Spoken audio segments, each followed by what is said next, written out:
जय हिंद दोस्तों, कैसे हो आप सभी लोग। उम्मीद है मस्त बिंदास होंगे और अपनी पढ़ाई को बहुत अच्छे से कर रहे होंगे। अपना जो ज्योमेट्री के अंदर लास्ट का सेशन हुआ था उसमें मैंने आपको किसी राइट एंगल ट्राइंगल की जो इन रेडियस है वो कैसे निकाले, उसका क्या कॉन्सेप्ट है, उससे कैसे क्वेश्चन क्रिएट होते हैं, इन कॉन्सेप्टों को बहुत अच्छे से समझाने की कोशिश की थी। उम्मीद है आप सभी लोगों को बहुत अच्छे से समझ में आया होगा। आपने कॉन्सेप्ट को प्रॉपर तरीके से नोट भी किया होगा और उसका रिविजन भी किया होगा। आज एक और इंपॉर्टेंट कॉन्सेप्ट सीखेंगे कि इक्विलेटरल ट्रायंगल है, यानी कि समबाहु ट्रायंगल है। और समबाहु त्रिभुज का अगर आप इन सेंटर देखते हो तो उसकी अगर आपको इन रेडियस निकालनी है, अगर किसी ट्रायंगल ट्रायंगल कैसा होना चाहिए, इक्विलेटर। अगर आप इक्विलेटरल ट्रायंगल की इन रेडियस को निकालते हो तो आप कैसे निकालोगे, उसका क्या कॉन्सेप्ट है, विद प्रूफ के साथ बहुत अच्छे से समझेंगे। तो आपको सेशन को प्रॉपर तरीके से देखना, हर एक कॉन्सेप्ट को बहुत अच्छे से समझने की कोशिश करना। पूरी तरीके से मैं आपको समझाऊंगा। जैसे मैंने आपको कल का जो कॉन्सेप्ट समझाया था, पूरे एफर्ट डाल के मैंने 100% एफर्ट डाल के मैंने आपको समझाने की कोशिश की थी। हर एक तरीके से जो कॉन्सेप्ट उसमें यूज हुए हैं, जो थ्योरम्स यूज हुई हैं, जो आपको मैंने कॉन्सेप्ट लास्ट के सेशन में बताया, उन कॉन्सेप्टों को भी एक्सप्लेन करके समझाने की कोशिश की थी। इस तरीके से आपको हर एक तरीके से समझ में आया होगा। ठीक है, उसी तरीके से आज का जो कॉन्सेप्ट है बहुत ही इंपॉर्टेंट, निकालना क्या है, इन रेडियस। लेकिन आपको सबसे बेसिक कॉन्सेप्ट मैंने बताया कि किसी भी ट्रायंगल की आप क्या निकालना चाहते हो, अगर इन रेडियस को निकालना चाहते हो तो सिंपल सा फॉर्मूला होता है कि ट्रायंगल के एरिया को, जिस ट्रायंगल की इन रेडियस आप निकालना चाहते हो, उसके एरिया को उसके सेमी पेरीमीटर से डिवाइड कर दो तो आपको क्या मिल जाएगी, इन रेडियस। लेकिन कुछ स्पेशल ट्रायंगल होते हैं जैसे right angle triangle, equilateral triangle, इनमें एक ऐसा कॉन्सेप्ट जनरेट होता है जिससे आप सेकंड लॉ में यानी कि बेसिक फॉर्मूले से भी कम टाइम में आप क्या निकाल लोगे, इन रेडियस को फाइंड कर लोगे। तो हर एक तरीके से कॉन्सेप्ट को मजबूत करना है, टाइम को भी सेव करना है, कॉन्सेप्ट ऐसे सीखना है कि आपका टाइम भी बचे, आंसर फास्ट तरीके से आए। तो उसके लिए हर एक कॉन्सेप्ट को आपको समझना पड़ेगा। तो सबसे पहले आप सभी लोग हेडिंग बना लीजिए। क्या है हेडिंग? आज की जो हेडिंग होगी वो क्या होगी, इक्विलेटरल ट्रायंगल। प्रॉपर तरीके से आप लिखने की कोशिश करो, किया करो। ठीक है, इक्विलेटरल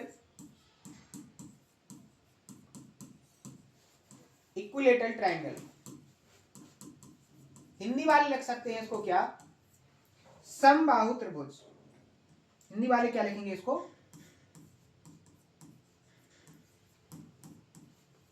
समबाहु त्रिभुज। बहुत ही इंपॉर्टेंट कॉन्सेप्ट है, बहुत ज्यादा क्वेश्चन इस पर क्रिएट होते हैं। ठीक है, शानदार तरीके से पढ़ेंगे इसको। सबसे पहले मैं आपको डायग्राम के थ्रू समझाने की कोशिश करूंगा। ठीक है, डायग्राम से समझ में आ जाएगा, फिर उसकी कॉन्सेप्चुअली डाटा को मैं समझाऊंगा, उसके बाद मैं आपको कॉन्सेप्ट बताऊंगा। ठीक है, फिर उसके प्रूफ पर बात करेंगे। ठीक है, हर एक तरीके से मजबूत होना चाहिए कॉन्सेप्ट पर। अगर उसके प्रूफ पर भी क्वेश्चन क्रिएट हो जाए तो आप उसको समझ सको और उस क्वेश्चन का सॉल्यूशन निकाल सको। ऐसा ना हो कि कॉन्सेप्ट के अलावा अगर किसी थ्योरी पर बेस्ड आपसे क्वेश्चन पूछा है तो आप उसका आंसर ना निकाल पाओ। आप हर एक कॉन्सेप्ट को बहुत अच्छे से मजबूत करना सीखो। ठीक है, अब वो कैसे होगा वो मैं आपको यहाँ सिखाऊंगा। तो मैंने क्या बोला आपसे, समबाहु त्रिभुज की अपन क्या निकालेंगे, इन रेडियस का कॉन्सेप्ट कैसे बना है, क्या कॉन्सेप्ट है, उसको सीख रहे हैं। तो सबसे पहले आपके सामने मैंने क्या बनाया है, इक्विलेटरल ट्रायंगल। क्या बनाया, इक्विलेटरल ट्रायंगल। ये हो गया आपका ए वर्टेक्स, ये बी वर्टेक्स, और ये हो गया आपका सी वर्टेक्स। यानी ए बी सी वर्टेक्स का एक इक्विलेटरल ट्रायंगल है। इक्विलेटरल ट्रायंगल की तीनों साइड, ए बी स्मॉल ए हो गई, ए बी स्मॉल ए हो गई, और ए बी आपकी क्या हो गई, स्मॉल ए हो गई।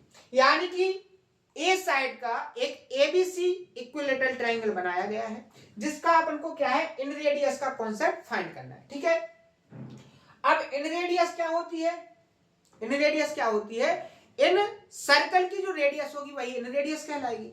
अब इन रेडियस का जो सेंटर होता है, इन सेंटर, वो कैसे निकालते हैं अपन, एंगल बाइसेक्टर से। अगर मैं इस ट्रायंगल की वर्टेक्स ए का एंगल बाइसेक्टर खींचूं तो ऐसे आएगा, ये आपका क्या हो जाएगा, एंगल बाइसेक्टर। आपको पता होना चाहिए कि जो इक्विलेटरल ट्रायंगल होता है उसका जो एंगल होता है वो कितने डिग्री का होता है, 60 डिग्री का। ये भी 60 डिग्री का, ये भी 60 का होगा। अगर एंगल बाइसेक्टर ये 30 डिग्री का ये हो जाएगा, और आपका 30 डिग्री का ये वाला एंगल हो जाएगा। समझ में आया, यहां तक किसी को कोई प्रॉब्लम, कोई दिक्कत? एक कॉन्सेप्ट समझो। कॉन्सेप्ट क्या? कि अगर आपको इक्विलेटरल ट्रायंगल दिया जाए तो आप यहां पर चाहे आप एंगल बाइसेक्टर खींचो, चाहे आप परपेंडिकुलर खींचो, चाहे आप मीडियन खींचो, एक ही लाइन सभी का काम करेगी। यानी ये लाइन आपकी क्या होगी? एंगल बाइसेक्टर भी होगी। क्या होगी? एंगल बाइसेक्टर भी होगी। यही लाइन आपकी मीडियन होगी, यही लाइन आपकी परपेंडिकुलर होगी। समझ में आया? यानी एक ही लाइन हर एक का काम करेगी। कौन से ट्रायंगल? इक्विलेटरल ट्रायंगल में क्या क्या होगी? वो एंगल बाइसेक्टर भी होगी, मीडियन भी होगी, परपेंडिकुलर भी होगी और हाइट भी होगी। समझ में आया कि नहीं आया? तो आपको यहां पर एक कॉन्सेप्ट समझ में आना चाहिए कि अगर ये एंगल बाइसेक्टर है और इक्विलेटरल ट्रायंगल है तो ये इस लाइन पर क्या होगी? परपेंडिकुलर होगी कि नहीं होगी? समझ में आया? ये एक्सप्लेन मैंने इसलिए किया है कि आपको यहां पर समझ में आया। आपकी जो लाइन होगी ये क्या होगी? परपेंडिकुलर होगी। मान लीजिए ये एडी है तो एडी बीसी पर क्या होगी? परपेंडिकुलर। और आपका जो बीसी है, बीसी को भी एडी क्या करेगी? दो इक्वल पार्ट में डिवाइड करेगी। अगर बीसी कंप्लीट ए है तो ये भी आपका क्या हो जाएगा? a/2 और ये भी हो जाएगा आपका a/2।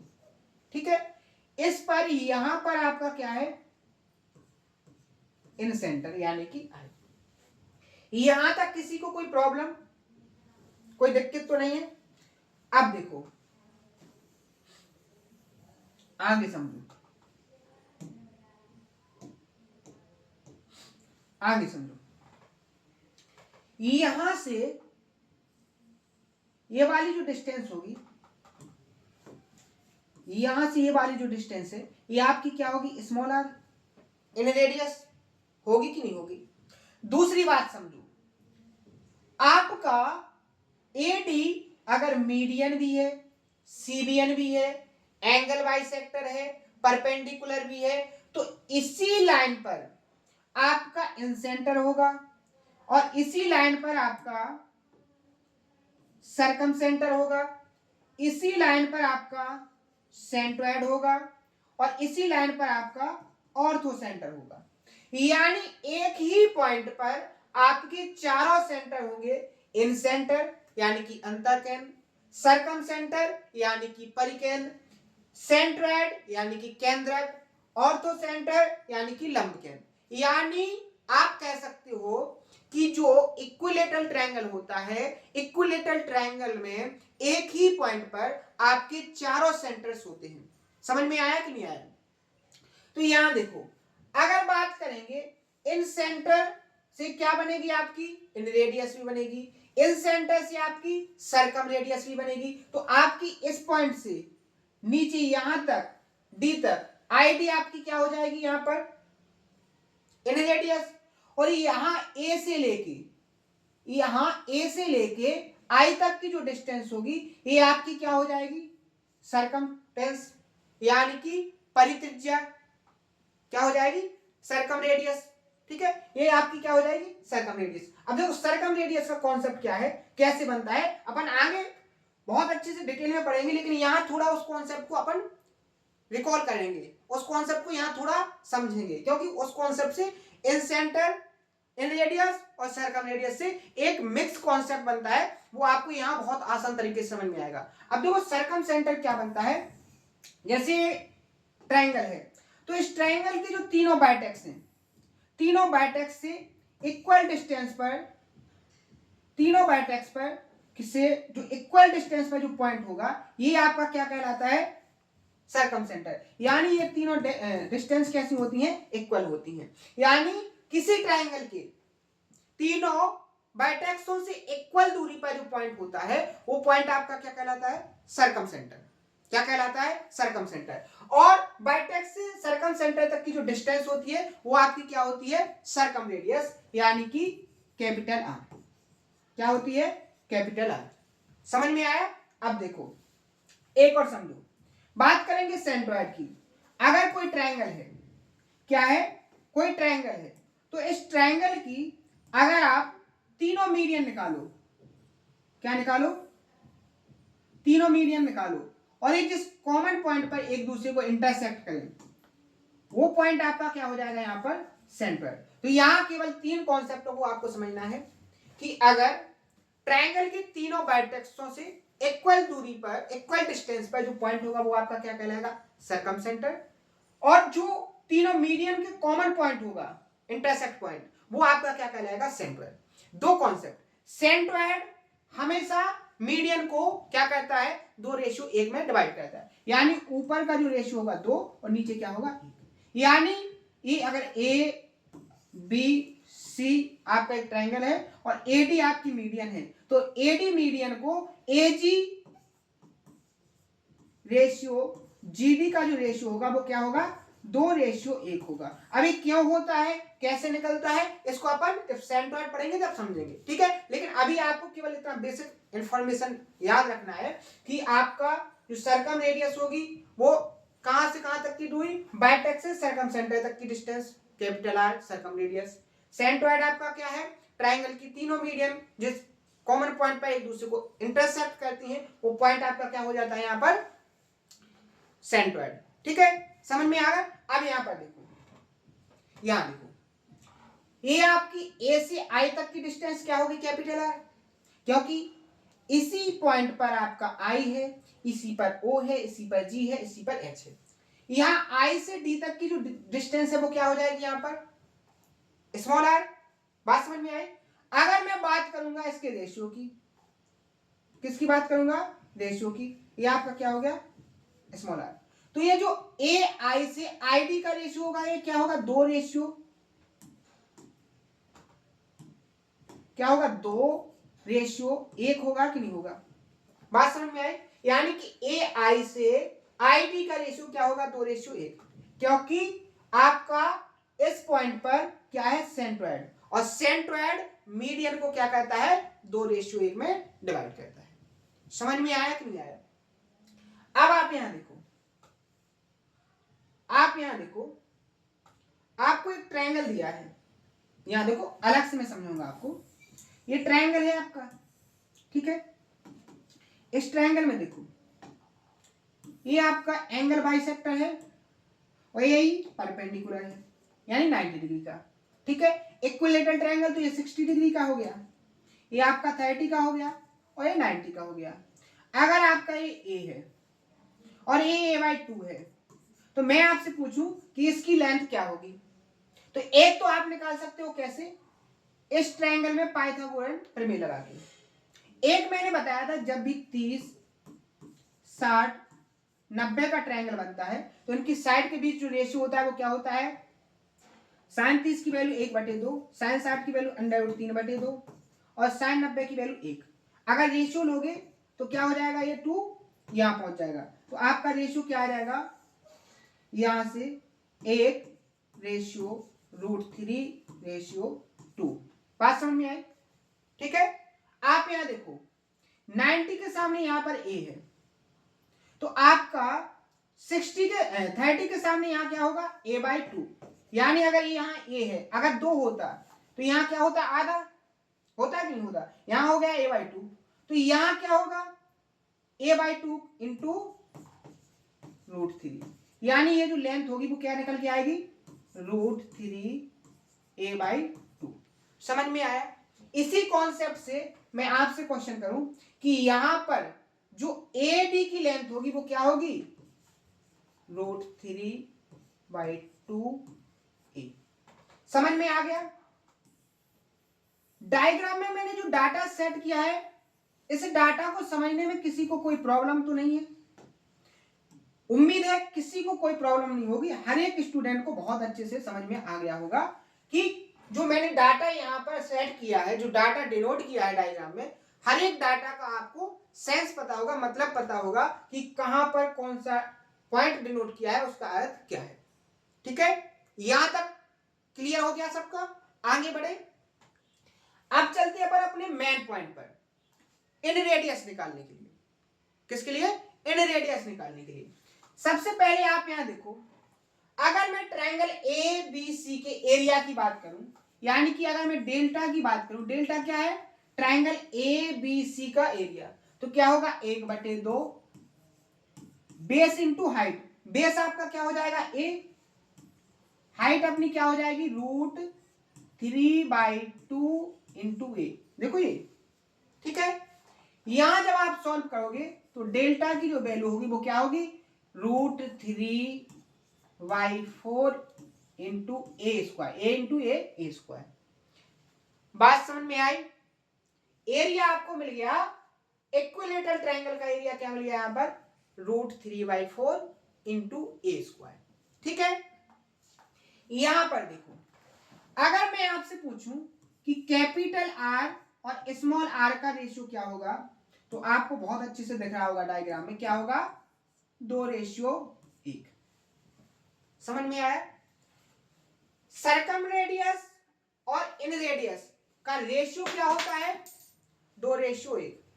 रेशियो क्या होता है 2:1। कैसे होता है वो मैंने आपको डायग्राम में समझा दिया है। ठीक है। आप एक बात बताइए, ये जो मैंने लाइन खींची है ये बी के ए पॉइंट के यहां से यहां तक की, यानी ये जो डिस्टेंस होगी इस पॉइंट से ये इस ट्रायंगल की क्या होगी हाइट होगी कि नहीं होगी, हाइट होगी कि नहीं होगी। समझ में आया, हाइट होगी कि नहीं होगी। आप एक बात बताओ, अगर मैं ए से आई की लेंथ की बात करूं, ये टोटल आपकी एडी की लेंथ एच हो गई। अगर टोटल एडी आपकी एच हो गई और आपका ए आई से आई डी का रेशियो 2:1 हो गया, और मैं आपसे पूछूं कि आपका ए आई की लेंथ क्या होगी, जैसे यहां समझो, जैसे मैंने यहां एक लाइन खींची इस पॉइंट पर, यहां ऊपर का रेशियो 2, यहां 1, और ये कंप्लीट आपकी एच है। मैं आपसे यहां से यहां तक की डिस्टेंस पूछूं तो क्या होगा इसकी डिस्टेंस की वैल्यू, आप 2 यूनिट की वैल्यू को निकालना चाहते हो, टोटल रेशियो में कितनी है 2 और 1 3, कितने में से एच में से, तो रेशियो क्या होगी आपकी वैल्यू 2/3 एच। बात समझ में। अगर मैं इस लेंथ की यहां से लेके यहां तक की लेंथ की बात करूं तो क्या है 1 यूनिट की वैल्यू, कितने में से 2 और 1 3 में से, टोटल है कितनी आपकी एच। ऐसे ही निकलती है कि नहीं, किसी को कोई प्रॉब्लम, किसी को दिक्कत, कोई दिक्कत नहीं। आप यहां देखो, आप यहां देखो, क्योंकि हर एक कॉन्सेप्ट ऐसे समझना है कि भूल कर भी ना भूले। ठीक है। आप अगर उसको एक बार बहुत ध्यान से समझ लेते हो तो आपके माइंड में छप जानी चाहिए वो। ठीक है। यहां देखो, ए से आई की डिस्टेंस बेसिकली है क्या आपकी कैपिटल आर। कैपिटल आर की जो वैल्यू होगी वो क्या होगी 2/3 इंटू एच। समझ में आया कि नहीं आया। आगे देखो, अगर आप इसको आगे सॉल्व करोगे, अगर इसको आप आगे सॉल्व करोगे तो आपको क्या मिलेगा 2/3। अगर यहां पर h की वैल्यू को पुट करोगे, h की वैल्यू आपकी क्या हो जाएगी √3/2 इंटू ए। यहां पर देखो √3/2 इंटू ए। आगे सॉल्व करोगे अगर आप इसको तो आप यहां देखो 2 से 2 कैंसिल, √3 से 3 √3 बार कैंसिल, क्या मिल गया आपको यहां पर a/√3। यानी अगर आप इक्विलेटरल ट्रायंगल की सर्कम रेडियस निकालना चाहते हो तो आपको इक्विलेटरल ट्रायंगल की जो साइड होगी उसको आपको √3 से डिवाइड करना है। क्या करना है, जो साइड होगी, जो भुजा होगी, उसको √3 से क्या करना है डिवाइड करना है। समझ में आया कि नहीं आया। अब आगे देखो, अगर मैं इस डिस्टेंस की बात बोलूं कि ये डिस्टेंस क्या होगी आई से डी, आई से डी आपका क्या होगा स्मॉल आर, क्या होगी स्मॉल आर। स्मॉल आर की बात करूं तो कितने की वैल्यू पूछ रहा है वो 1 यूनिट की, कितने की यूनिट 1 यूनिट की, तो 1/3 इंटू एच। यहां पर देखो, अगर आप यहां पर h की वैल्यू को पुट करोगे तो 1/3, h की वैल्यू क्या हो जाएगी यहां पर √3/2 इंटू ए। यहां देखो √3 से 3 क्या हो जाएगा √3 बार कैंसिल, यहां क्या रहेगा आपका आंसर a/2 √3। यानी आप यहां पर देखिए, अगर आप सर्कम रेडियस को निकालोगे तो साइड को केवल √2 से डिवाइड करोगे, लेकिन इन रेडियस को जब आप निकालोगे तो उसको किससे डिवाइड करोगे आप 2 इंटू √3 से। बात समझ आई। यहां पर आपको क्या पता चल गया, एक तो आप यहां पर निकालना सीख गए क्या, सरकम रेडियस। दो तरीके से, अगर आपको हाइट दी जाएगी तब भी आप निकाल लोगे, अगर आपको साइड दी जाएगी तब भी निकाल लोगे। इसी तरीके से सरकम रेडियस के बाद इन रेडियस, अगर हाइट दी जाएगी तब भी निकाल लोगे और अगर साइड दी जाएगी तब भी निकाल लोगे। यानी दो तरीकों से मैंने आपको सरकम रेडियस और इन रेडियस निकालने का कॉन्सेप्ट समझाया है। यहां तक किसी को कोई प्रॉब्लम क्लियर है ना। एक और देखो, एक तरीके से और आप सरकम इन रेडियस को निकाल सकते थे, कैसे। दूसरा तरीका क्या था, आपको पता है ना कि बेसिक ट्रायंगल जिसकी तीनों साइड दी गई हो, उसकी जो सरकम रेडियस होती है वो क्या होती है, delta upon S. Small r की वैल्यू, डेल्टा की वैल्यू क्या हो जाएगी, √3, एरिया आपने ये निकाला ना √3/4 इंटू ए स्क्वायर अपॉन एस आपका क्या है, सेमी पेरीमीटर। अगर इक्विलेटरल ट्रायंगल है, इसकी साइड ए है, तो पेरीमीटर क्या हो जाएगा 3a और सेमी पेरीमीटर 3a/2। यही होगा कि नहीं होगा। आप यहां देखो, इसको अगर सॉल्व करोगे तो 2 से 4 कितनी बार, 2 बार कैंसिल, ए से ए कैंसिल, √3 से ए √3 कैंसिल, √3 बार क्या बचेगा आपका, आर की वैल्यू क्या आ जाएगी, ऊपर आपका बच्चा ए और एक √3 ऊपर जाएगा तो 2√3 आ जाएगा। यहां से भी वही निकला और यहां से भी वही निकला। जैसे आपको समझ में आया हो वैसे आप अपने आप को क्लियर कर सकते हो। तो ये जो कॉन्सेप्ट है, ये कॉन्सेप्ट आपका क्या हो गया, कोई इक्विलेटरल ट्रायंगल दिया है तो उसकी सरकम रेडियस कैसे निकालें, उसकी इन रेडियस को कैसे निकालें, दो तरीकों से मैंने आपको समझाया। तो उम्मीद है कॉन्सेप्ट आपको बहुत अच्छे समझ में आया होगा। आज के सेशन में केवल कॉन्सेप्ट को मैंने आपको बताया है। कॉन्सेप्ट को बहुत अच्छे से नोट करना, इसका रिवीजन करना, और कल के सेशन में अपन सीखेंगे कि इस पर क्वेश्चन कैसे क्रिएट करेंगे। बहुत ही शानदार क्वेश्चनों की प्रैक्टिस करेंगे। तो आज के सेशन में अपन यहीं पर रुकते हैं, क्योंकि कॉन्सेप्ट बहुत ही इंपॉर्टेंट है, इसके लिए आपको टाइम मिलना जरूरी है। आप पूरे टाइम के साथ इसको कंप्लीट कीजिएगा। कल अपन देखेंगे इसके क्वेश्चनों की प्रैक्टिस को, ठीक है। तो आज के सेशन में इतना ही। अगर कोई डाउट हो तो उसको कमेंट बॉक्स में बताएं और मिलते हैं कल के सेशन में इसी जोश और उम्मीद के साथ। थैंक यू, धन्यवाद।